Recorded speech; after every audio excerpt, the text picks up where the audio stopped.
Hello అండి. అందరికీ నమస్తే. దోసకాయ పప్పు ఎలా చేయాలో చూద్దాం. నేను ఒక చిన్న కప్పు కందిపప్పుని తీసుకొని వేయించుకుంటున్నాను. వేయించుకుంటే త్వరగా ఉడుకుతుందని.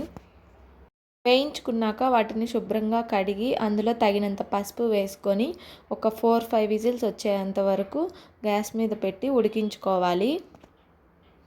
పప్పు ఉడికేలోపు పచ్చిమిర్చి, టమోటాలు, ఉల్లిపాయలు, దోసకాయ కట్ చేసి పక్కన పెట్టుకున్నాను.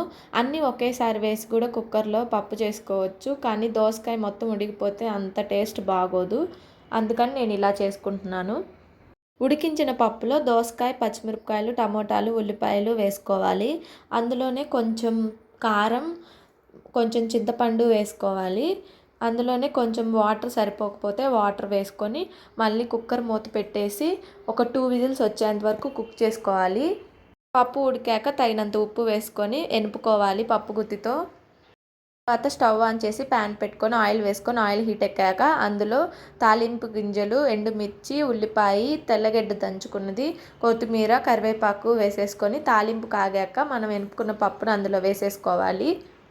పప్పు నూనె పైకి తేలేంత వరకు ఉడికించుకోవడమే. వేడి అన్నం, పప్పు, నెయ్యి వేసుకొని తింటే చాలా బాగుంటుంది. మీకు నచ్చితే ట్రై చేయండి. నచ్చితే సబ్స్క్రైబ్ చేయండి. Okay, bye bye.